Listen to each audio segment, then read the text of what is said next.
Back to my channel. আশা করছি তোমরা সবাই খুব ভালো আছো আর আমিও খুব ভালো আছি নতুন একটা ভিডিওর সাথে। আমি রুনা লাইফস্টাইল থেকে। দেখো, একটা আমি এখন ভিডিও দেখলাম টুনি দিদার। হ্যাঁ, আমি বুঝতে পেরেছি উনি একটু ইমোশনাল হয়ে পড়েছেন, মানে উনি খুব কষ্ট পেয়েছেন। এটা খুব স্বাভাবিক ব্যাপার। এটা আমি হলেও আমারও খারাপ লাগতো, কারণ একটা ওপেন প্ল্যাটফর্মে, একটা লাইভে এত লোকের মধ্যখানে যদি কেউ আমাকে অপমান করে এবং তারপরে যদি আমার ভিউয়ার্সরা এসে সেটা নিয়ে কোনো কিছু বলে আমাকে, তখন একটু সেন্টিমেন্টাল হয়ে যায় মানুষ। তো স্বাভাবিক, উনিও একটু হয়ে গেছে আর সেই জন্য কান্নাকাটিও করে ফেলেছেন। কিন্তু ম্যাডাম, মানে আমি এটা দিদা ম্যাডামকে বলছি, টুনি দিদা ম্যাডামকে বলছি, চোখের জল না যখন তখন বের করতে নেই, ঠিক আছে? এটা ভীষণ একটা বড় জিনিস, এটাকে কন্ট্রোল করে রাখতে হয়। আমি বুঝতে পারছি আপনি ইমোশনাল হয়ে পড়েছেন, কিন্তু ব্যাপারটা হচ্ছে আপনি বলছেন আপনি বুঝতে পেরেছেন যে উনি কিসে রাগ হয়েছে। উনি বুনু বলাতে রাগ হয়েছে, উনি দিদি শুনতে চায়, দিদি দিদি, হ্যাঁ দিদি শুনতে চায়, ঠিক আছে? এটা আপনি ধরতে পেরেছেন এবং আপনি এটাও বলেছেন যে আমি আপনাকে কোনো দিন দিদি ডাকবো না, আমি আপনাকে ম্যাডাম বলবো, কিন্তু দিদি ডাকবো না। খুব ভালো হয়েছে। এবার আমার যেটা বক্তব্য সেটা হচ্ছে, আপনি ওনাকে পছন্দ করেছেন কেন না? উনি ওই ছোট্ট সোনাটার পাশে আছেন, মানে ওকে সাপোর্ট করেছে। হ্যাঁ, এক্স্যাক্টলি, আপনারা তো ওই জন্যই ওনার পাশে আছেন, যাতে কিনা, যেহেতু আপনি মিত্তিরের পাশে আছেন আর মিত্তির চায় তার বাচ্চা তার কাছে থাক, আর আপনারাও সেটা চান, যেহেতু মিত্তিরের আপনারা সাপোর্টার। হ্যাঁ, একটা মাকে পুরো আপনারা সরিয়ে দিতে চান, আর সেই জন্য মিত্তিরের পাশে উনি আছেন বলে আপনারা ওখানে একটু অয়েলিং করতে গিয়েছিলেন। অয়েলিং এখন বলছেন আর অয়েলিং করবেন না, আপনি ওটা বলবেন না, সেটা বলবেন না, আপনি ওনার কাছে কোনোদিন যাবেন না, আপনার কোনো প্রয়োজন হবে না, আপনি আপনার লড়াই নিজেই লড়তে পারেন। Exactly, point to be noted. হ্যাঁ viewers, point to be noted. উনি কোনোদিন কোনো প্রয়োজনে ওই দিদির কাছে যাবেন না, উনি নিজেরটা নিজে করতে পারেন, আর কিছু যদি প্রয়োজন হয় তাহলে বাইরে থেকে কোনো না কোনোভাবে উনি করবেন ব্যাপারটা। আর সব থেকে বড় কথা, ওনার বক্তব্য যে আমি যে ধরনের ভিডিও করি তাতে ওই কেস ফেস এই ধরনের খেলাখেলি হবে না। তো ভালো কথা। এখন ব্যাপারটা হচ্ছে, আপনি এটা বুঝেছেন তো যে উনি আপনাদের কাছে দিদি সাজতে এসেছেন। হ্যাঁ, মানে উনি স্বঘোষিত ম্যাডাম, এটা নিশ্চয়ই বুঝতে পেরেছেন, এবং উনি ওনার পাওয়ার দেখাতে এসেছে, এটাও নিশ্চয়ই বুঝতে পেরেছেন। এবং এত যে ভিডিও করছেন, মানে লাইভ করছেন, তার কারণটাই এটা, বস বস বস, মানে স্বঘোষিত বস হতে এসেছেন। আচ্ছা দিদা, আপনি একটা কথা বলুন তো, হতে পারে উনি মিত্তিরের পাশে দাঁড়িয়েছেন, আচ্ছা কি কারণে দাঁড়িয়েছেন? আইনি প্রসেস দেখভাল করবার জন্য, মানে মিত্তির অন্য কোনো লয়ারের দ্বারা ডিট হচ্ছিলেন, সেই সময় আমাদের কিমাদাল্লি ফুসমন্তর দিয়েছে মিত্তিরের কানে যে চলো আমাদের ম্যাডাম চক্রবর্তীর কাছে যাই, তোমার সব প্রবলেমের একটাই ওষুধ, চক্রবর্তী চক্রবর্তী চক্রবর্তী, হ্যাঁ একটাই ওষুধ, চলো ওর কাছে যাই। এইবার ম্যাডাম নিজে বলেছেন তিনি লয়ের সেকেন্ড ইয়ারের স্টুডেন্ট। তোমরা হয়তো অনেকেই জানো না, লয়ের 3 বছর পর্যন্ত সেইভাবে লয়ের কিছু পড়ানোই হয় না, ঠিক আছে? 3 বছর পর্যন্ত সেরকম কিছু পড়ানোই হয় না। Political science, sociology, etcetera etcetera, economics, এগুলো পড়ানো হয়। কিছু তো আইপিসি সেকশন, হ্যান ত্যান ধারা এসব পড়ানো হয়, সেগুলো মুখস্থ টাইপের করানো হয়। বাট 3 ইয়ার্স পর 4th and 5th ইয়ার্সে গিয়ে আসল জিনিসগুলো পড়ানো হয়, ঠিক আছে? তো সেই জন্যে সেকেন্ড ইয়ারে পড়তে গিয়ে উনি যে বিশাল কিছু নলেজ গেন করবেন লয়ের, তা নয়। হ্যাঁ, এবার উনি কিভাবে করতে পারেন, যেহেতু উনি প্র্যাকটিক্যাল ফিল্ডে আছে। কি প্র্যাকটিক্যাল ফিল্ডে? লয়ারদের সঙ্গে ওনাকে কনসাল্ট করতে হয় যে কোনো কাজের ব্যাপারে, এবং যেহেতু ওনাকে নিজেকে আপডেট রাখতে হয়, দ্যাটস ওয়াই ওনাকে অনেক কিছু জানতে হয়েছে। তো সেটা যদি আমরা আম জনতাও চাই জানতে পারি, কিরকম ভাবে? এখন আমাদের গুগল, হ্যাঁ ওই গুগলের সাহায্যে আমরা যদি মনে করি লয়ের ধারা, ঠিক আছে, অ্যাক্ট, এগুলো জানতে চাই এবং অনেক কিছু রুলস অ্যান্ড রেগুলেশন জানতে চাই, হিউম্যান রাইটস সম্বন্ধে জানতে চাই, তাহলে পড়াশোনা। আগে যেমনি কি তোমাকে বই কিনেই পড়াশোনা করতে হতো, এখন তো এরকম ব্যাপার নেই। তুমি সার্চ মারো, তোমার যেটা সম্বন্ধে ইচ্ছা হবে তুমি কোশ্চেন নিজের মতো করে সাজিয়ে রাখো, সেই অনুযায়ী তুমি লেখো, তোমার কাছে সার্চ করলে তোমার কাছে চলে আসবে, তুমি সেগুলো নোটস করবে, কি মনে রাখবে, কি বারবার পড়বে, কি স্ক্রিনশট নিয়ে রাখবে, তোমার ব্যাপার। তুমি কিন্তু চাইলে জানতে পারো, এটা শুধুমাত্র তোমার ভিতরের খিদে থাকলে তুমি অবশ্যই করতে পারো, ঠিক আছে? তাহলে সেই জায়গা থেকে কোনো আমজনতার থেকে উনি যে বেশি জানবেন এরকম কোনো ব্যাপার নেই, তবে সেই আমজনতার যদি কিউরিসিটি থাকে তো। এবার আমরা যেহেতু আমাদের ব্যক্তিগত জীবনকে একরকমভাবে চালিয়ে নিয়ে যাই, তো স্বাভাবিক সব জিনিস আমরা সার্চ করতে যাই না, কিন্তু কিছু মানুষের তো অবশ্যই কিছু জিনিসে কিউরিসিটি থাকে, তখন সেগুলো সে সার্চ করতে পারে। এবার ম্যাডাম আমাদেরকে অনেক ভুয়ো কথা বলে যাচ্ছে, উনি যেগুলো বলে যাচ্ছে ধরি মাছ নাচুই পানি, এবং সবসময় ওনার কাছে একটা উনি সবসময় বার্তাটা পৌঁছাতে চাইছেন যে আমরা কন্ট্রোভার্সি ক্রিয়েটাররা আমরা অনেক রুলস অ্যান্ড রেগুলেশন জানি না, আমরা অনেক নিয়ম শৃঙ্খলা জানি না, এবং সেগুলো জানতে হলে ওনার কাছ থেকেই জানতে হবে। Never never. আমরা যদি মনে করি আমরা জানতে চাই, তাহলে আবার সেই গুগল বাবা জীবনের কাছ থেকে জেনে নেব, ঠিক আছে? রুলস রেগুলেশন জানার জন্য, ইউটিউবের রুলস রেগুলেশন জানার জন্য, আমাদের সামাজিক রুলস রেগুলেশন জানার জন্য, আমাদের ভারতীয় ল জানবার জন্য কোনো কারোর সাহায্য নিতে হবে না, আপনার খিদে থাকলেই আপনি জানতে পারবেন, ঠিক আছে? কিন্তু না, ম্যাডাম আমাদেরকে একটু আধটু করে জানানোর চেষ্টা করছে। এবার দেখুন, ভিউয়ার্সরা এখানে ভিউজ দিতে আসে, তারা কেন এত মাথায় নেবেন একটু বলতে পারেন?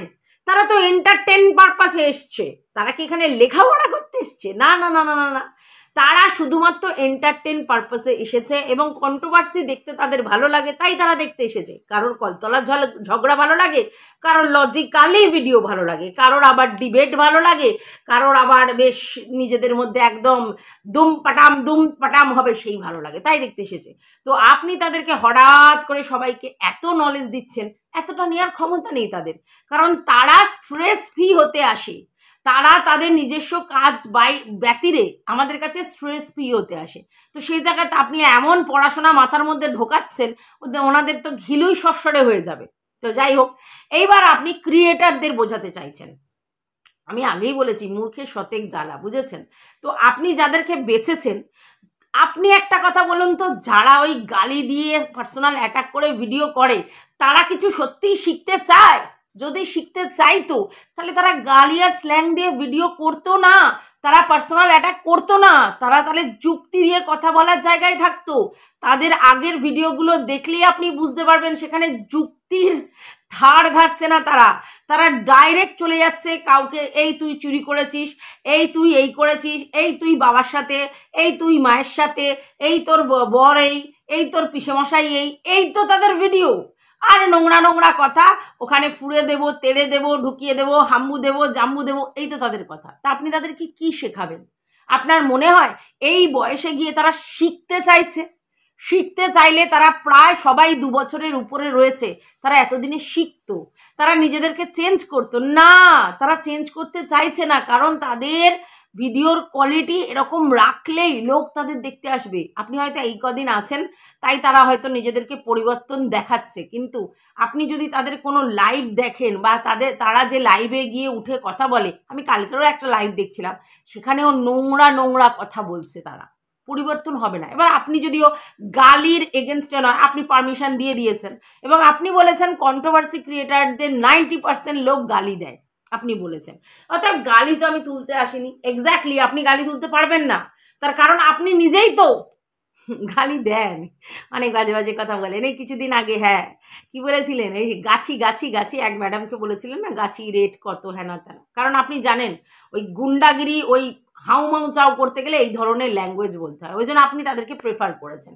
কিন্তু ব্যাপারটা হচ্ছে আপনি প্রেফার করুন, আমাদের কোনো অসুবিধা নেই, কিন্তু আপনি তাদের শেখাতে যাচ্ছেন, ওরা শিখবে না, ওরা শিখবে না। আর যারা নলেজেবল তারা অলরেডি শিখেই এসেছে, আপনার শেখানোর উপর তারা দাঁড়িয়ে নেই, তারা মোটামুটি শিখে এসেছে, তাই এখানে এসেছে, বুঝতে পেরেছেন? তো যাই হোক, যেটা বলছিলাম, সেটা হচ্ছে আমাদের দিদা। দিদা খুব কষ্ট পেয়েছে, চোখ থেকে জল বেরোচ্ছে, এবং তিনি বুঝতে পেরেছেন দিদি বলেননি বলে রাগ হয়েছে, কিন্তু তিনি এটাও স্বীকার করলেন তিনি কোনোদিনই তাকে দিদি বলে আখ্যা দেবেন না, তিনি তাকে ম্যাডাম বলে সম্বোধন করবে, তবে দিদি নয়। আর তিনি খুব ইনসাল্ট ফিল করেছেন, তার ওই বলেছে যে যিনি বস তার বাবারও ক্ষমতা নেই, এইসব ধরনের কিছু বলেছে। তো সেই জন্য উনি খুবই ইনসাল্ট ফিল করেছে। না, এরকম ধরনের কথাটা বলাটা ঠিক নয়, এখানে সেই জজ্জার মুল্লুক তার এরকম দেখানো হচ্ছে। আর সব থেকে বড় কথা, এই আমাদের দিদা যেটা বলতে চেয়েছেন যে পার্সোনালি ডাল্লির সাথে, টুনি দিদার সাথে, দুজনের সাথে, মানে টুনি দিদাকে ডাল্লি ফোন করেছিল, ডাল্লির সঙ্গে কনফারেন্সে আগে থাকতেই চাক্কাতি ম্যাডাম ছিল, তো তখন নাকি বুনু সম্বোধন করেছে, আর সেই সময় ম্যাডাম কিন্তু হেসেছে। এইখানেই তো ভুল করলেন দিদা, সেটা ছিল পার্সোনাল কথোপকথন। পার্সোনালিও আপনি যদি ওনাকে বুনু বলেন ওনার কোনো চাপ নেই, কিন্তু প্রফেশনালি লাইভের মধ্যে সবার মধ্যখানে উনি সবার বস এটা প্রমাণ করতে এসেছে, মিডাম শুনতে এসেছে, উনি ওখানে ডিডি শুনতে এসেছেন, আপনি সেখানে গিয়ে পার্সোনাল জায়গা করেছেন। আর আপনি কি বলছেন এখনো অনেক মানুষ ইমোশনে চলে। আরে ভাই, ইমোশন তো সব মানুষের মধ্যেই আছে, ইমোশন কন্ট্রোল করতে হয়, জানতে হয় কন্ট্রোল করতে। আর প্রফেশনাল জায়গায় আপনি ইমোশনটা রাখেন কেন, আর ইমোশনাল হনই বা কেন? প্রফেশন মানে জগতে কখনো ইমোশনালের ধার ধারতে নেই। প্রফেশন জগতে ইমোশনটাকে কন্ট্রোল করাটাই সব থেকে বুদ্ধিমতির কাজ হবে। আর প্রফেশনাল জগতে ইমোশনটাকে যারা হাটকে, আসলে আপনার অনেক এক্সপেকটেশন ছিল, ঠিক আছে, যেহেতু আপনি নিজেকে ওনার দিদি বলে আগেই ভেবে নিয়েছিলেন, সেই জন্য আপনি চক্রবর্তী ম্যাডামের কাছে অনেক কিছু এক্সপেক্ট করে ফেলেছিলেন, যে লাইভে উঠে আপনি মানে ডাল্লির ফোনে যখন কথা বলছেন তখন আপনাকে সেই ভ্যালুটা দেয়া হবে, সেই ভ্যালুটা, যেই ভ্যালুটা উনি আপনাকে দেননি, এবং উল্টে আপনাকে ভ্যালুলেস করে দিয়েছে, আর সেইখানেই গেছে আপনার মাথাটা বিগড়ে। দেখুন, এই যে রেসপেক্ট, এইটা না অর্জন করতে হয় প্রথম। দ্বিতীয় কথা হচ্ছে এক্সপেকটেশন, নো নেভার। কাজ করতে এসে এক্সপেকটেশন করেন কেন? হ্যাঁ, আমি জানি আপনারা বলেন আমরা ইমোশনালি চলি, অ্যাকচুয়ালি আপনারা ওই যে গ্রুপিংয়ে চলেন, আর সেখান থেকে আপনাদের একটা এক্সপেকটেশন হচ্ছে যে ডাল্লির দিদি আমার বুইন, এটা স্বাভাবিক, আর আমি সেখানে গিয়ে দেখাবো আমার সাথে কি ব্যাপার, কিন্তু ওইখানেই আপনাকে টাই ফিশ করে দিয়েছে, আর তার জন্যই আপনার চোখ থেকে জল বেরিয়েছে। তো আমি একজন ক্রিয়েটার হিসেবে আপনাকে একটা কথাই বলতে পারি, no expectation, no emotion. YouTube করতে এসেছেন, কিসের এত এক্সপেকটেশন? কারণ কাজ করবেন আপনি, টাকা পাবেন আপনি, কারোর থেকে কেন এক্সপেকটেশন করবেন? আর একটা ব্যাপার, এই যে একটা আপনি রাইট কথা বলেছেন যে ওনাকে মান্যতা দেওয়ার তো সেরকম কোনো জায়গা নেই, কেন? হ্যাঁ, উনি ভালো কাজ করছেন, ঠিক আছে, কিন্তু আমার তো সেরকম এক্স্যাক্টলি এই জিনিসটাই সবার মধ্যে হওয়া দরকার, যে উনি এমন কেউ নন, বা এমন কেউ আমাদের বস নয়, কারণ ইউটিউব ওনাকে বস বলে আমাদের সামনে প্রডিউস করেনি। তাহলে একজন স্বঘোষিত এসে বলছেন আমি বস, আমি যা বলবো সেগুলোই শুনতে হবে, আমি একা কথা বলবো আর সেটাই শুনতে হবে, এরকম তো কোনো ব্যাপার নেই। আমরা যদি অন্যায় না করি, দোষ না করি, তাহলে আমাদের ভয় পাওয়ার কি আছে? আমাদের ওনাকে মান্যতা দেওয়ার কি আছে? আমাদের এত ওনাকে মিদাম করার কি আছে? রেসপেক্ট দিয়ে আমরা ম্যাডাম বলতেই পারি, সেটা আলাদা জিনিস, কিন্তু ভ্যালুটা তো ওই লেভেলের দেওয়ার কিছু নেই, কারণ আমরা এখানে সবাই স্বতন্ত্র ক্রিয়েটার, আমরা এখানে প্রফেশনাল ফিল্ডে কাজ করতে এসেছি, আমাদের মতো করে ভিডিও করতে এসেছি। যদি আমি মনে করি আমার ভিডিওটার মধ্যে কোনো অ্যাবিউজ ল্যাঙ্গুয়েজ নেই, স্ল্যাং নেই, আমার ভিডিওর মধ্যে কোনো নোংরামি নেই, আমার ভিডিওর মধ্যে কোনো এমন জিনিস নেই যে আমার সেই ভিডিও নিয়ে অন্য কেউ কেস কামারি করতে পারে, তাহলে আমার ভয়টা কিসের? ভয় সেই পাবে যে অন্যায় করেছে, যে অন্যায় করেনি তার ভয়টা কোথা থেকে আসবে?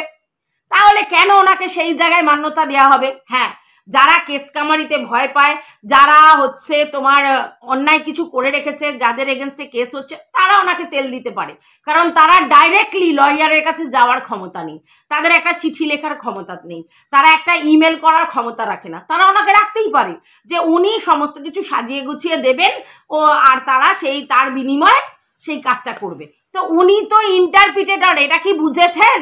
উনি ইন্টারপ্রিটেটর, উনি লয়ারদের সঙ্গে এদেরকে কানেক্ট করিয়ে দিচ্ছে, কারণ উনি বলেছেন যে উনি হচ্ছে যদি ভিতরে কোনো আসামির কিছু হয়ে যায় সেই ব্যাপারে যদি কিছু আদায় করার থাকে সরকারের থেকে সেখানেও উনি আর কি কাজ করেন। কেউ যদি পায়খানা না পায় তাহলে সেই পায়খানা পাইয়ে দেওয়ার জায়গা ওনার, মানে সমস্ত কিছু পাইয়ে দেওয়ার, হিউম্যান রাইটসের যে ব্যাপারগুলো পাইয়ে দেওয়ার ব্যাপারে উনি কাজ করেন। হ্যাঁ, তো উনি যখন এই ব্যাপারে কাজ করেন তাহলে আপনি যদি কিছু না পেতে চান আপনার তো সেখানে যাওয়ার দরকার নেই। ঠিক আছে, এবার আপনার হিউম্যান রাইটস কি কি আছে, কিসের জন্য আপনি লড়ছেন, এরকম পজিশন হলে তবেই যাবেন ওনাদের কাছে। এইবার আর যে আপনার হিউম্যান রাইটস ইউটিউবে কাজ করতে এসে যেগুলো আপনার রাইটস, এইগুলো যদি জানতে হয় গুগল সার্চ করুন, লিখে রাখুন, মুখস্থ না করে লিখে রাখুন, যদি না মানে মনে রাখতে পারেন লিখে রাখুন, সেই অনুযায়ী কাজ করুন। ফুরিয়ে গেল, কেন অন্য একজনকে নিয়ে আসবে আর তাকে আমাদের ওয়া ওয়া ওয়া ওয়া ওয়া ওয়া ওয়া করতে হবে? কেন আপনারা ওনাকে বেশি কেন প্রাধান্য দিয়েছেন? এর জন্যই তো আজকের উনি এটা বলছেন, যাকে তাকে অপমান করে বসছেন, যাকে তাকে অপমান করছে। হ্যাঁ, হতে পারে উনি অনেক জানে, অনেক নলেজ, অনেক জ্ঞান, অনেক কাজ করেছেন, অনেক পড়াশোনায় ভালো, হতে পারে, কিন্তু ইউটিউব তো এখানে পড়াশোনা দেখতে আসছে না। ইউটিউব তো বলেনি যেখানে তোমাকে পড়াশোনায় ভালো হতে হবে তারপরে তুমি কাজ করতে পারবো। ইউটিউব তো এখানে বলেনি তোমার শিক্ষাগত যোগ্যতা কি সেটা দেখে তোমাকে কাজে নেব।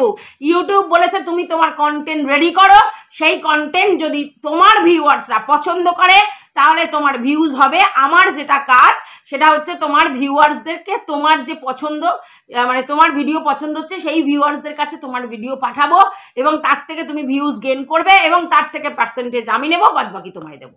তাহলে ইউটিউব তো আমাদেরকে এরকম কোনো কিছু বলে দেয়নি, তাহলে কেন আলাদা করে মান্যতা দিতে হবে? ব্যাপারটা বুঝুন। আপনারা ওনাকে এরকম করছেন বলেই তো ওনার এই প্রাধান্যটা এসেছে। কেন এত এরকম প্রায়োরিটি দেওয়া হবে? নিজের সম্বন্ধে আপনাদের কনফিডেন্স নেই? আপনারা নিজেরা যে কাজ করতে এসেছেন সেখানে যদি কোনো অন্যায় না থাকে তাহলে ভয় কিসের? আর ভয় না থাকলে তো জয় হবেই। ঠিক আছে, সেখানে অন্য কোনো থার্ড পার্সন কোনো লোককে আমরা এন্ট্রি দেব না। আমাদের চ্যানেল আমাদের জন্য, আমাদের মুখের কথা বলবার জন্য, আমাদের বক্তব্য পেশ করবার জন্য আমি চাইছি যে এগুলো এগুলো বলবো। তাই সেখানে আমরা এত কিছু শুনবো কেন? কেন? এবার কথা হচ্ছে যে উনি নিতাম নিমি হেনা তেনা ওদেরকে কি করেছে না করেছে, আমার কাছে এগুলো একদম বেসলেস। কারণ যদি কিছু করে থাকতো তাহলে এত তাড়াতাড়ি আবার সেটাতে মানে জিনিসটা ছাড়ও হতো না। তাহলে যে ভয় দেখানো হয়েছে, ভয় দেখানো হয়েছে এবং তারপর তাদেরকে আবার ছেড়ে দেওয়া হয়েছে, শাস্তি দেয়া হলো না, অথচ বলা হলো ভিডিও কদিন বন্ধ করে রাখা হলো, তারপরে বললো বাচ্চা বাচ্চা ছেলে মেয়েদেরকে কেন শাস্তি দেব? কি বলছেন উনি? একবার তো বলছেন এইসব বাচ্চাদের এই হওয়া উচিত, ওরা অনেক নোংরামো করেছে, র্যাকেট হ্যানা তেনা অমুক তমুক, আবার বলছে ওইসব বাচ্চাদের কেন শাস্তি দেব, এই অমুক তমুক, মানে এক একবার এক এক ধরনের কথা। শুধুমাত্র ভিউয়ার্সরা হঠাৎ ভ্যাগা ব্যান্ড হয়ে যাচ্ছে যে আলটিমেটলি কি হচ্ছে। তো আমরা সবাই ভিউয়ার্স, তো সেই জায়গা থেকে আমরা এটাই মনে করছি। যাই হোক, এইভাবে ইউটিউব সংস্কার করা যায় না, যার যা করার সে তাই করবে। হ্যাঁ, এটা কি হবে? যদি আপনাকে কেউ পার্সোনাল অ্যাটাক করে, মানে আপনাকে করুক আমাকে করুন, আপনি যদি মনে করেন সেগুলো ইগনোর করব, করতে পারেন। যদি মনে করেন না আমি ইগনোর করব না, আমার নিজের ব্যক্তিগত রেসপেক্টের জন্য, সেলফ রেসপেক্টের জন্য আমার এটার পিছনে কিছু করা উচিত, আপনাকে কেস করতে হবে। আপনি তো সেদিনও বলেছেন যে আপনার মেয়েকে নিয়ে বলা হয়েছে, তখন বলা হয়েছে যে আপনি কেস করুন, তো আপনি কেস করবেন। আপনার মেয়েকে নিয়ে যদি কেউ কিছু বলে, আপনার যদি পার্সোনাল অ্যাটাক হয়, আপনার যদি মনে হয় কেস করবেন, কেস করবেন, তো করুন না, সবাই কেস করুন, শুধু কেস করুন। হ্যাঁ, আর নিজেরা ইনকাম করে পয়সা অন্য লোককে দিয়ে দিন, কেস করুন সবাই। পার্সোনাল অ্যাটাক নিতে পারছেন না, এটা নিতে পারছেন না কেন? আপনারা বুঝতে পারেন না যে এখানে ভিডিও টু ভিডিও যদি সবাই কথা বলে তাহলে তো জোনটা অনেক পরিষ্কার হয়ে যেত। কজন আছে যারা ভিডিও টু ভিডিও কথা বলে? বেশিরভাগই তো পার্সোনাল অ্যাটাক করে, কারণ এটা করে জিততে চায়, জিততে চায় যে আমি জিতেছি, আমি জিতেছি, আমি জিতেছি, কথা দিয়ে জিততে চায়। আর আপনারা যদি মনে করেন যে এই পার্সোনাল অ্যাটাকের বিরুদ্ধে আপনারা আবার কেস কামানি করুন, করুন, পয়সা ধ্বংস করুন, আলটিমেটলি তো কিছু হওয়ার নেই। কারণ এই কেসে তো আর যাই হোক ওই পয়সাই একটুখানি খরচা হবে, আর কি হবে? আর বলবে যে আপনাকে নিয়ে ভিডিও করা যাবে না, এই ব্যাপারে বলা যাবে না। তো এই তো আপনার ব্যান্ডু, হ্যাঁ, দাল্লিকে তো কতবার করে বললো, তারপরেও কি ও টিনার পিছন ছাড়ছে? কারণ টিনার পিছন ছাড়লে ওনার ভিউজ হবে না, আর তার জন্য ওনাকে টিনার পিছন চিমটি কেটে বসে থাকতে হবে।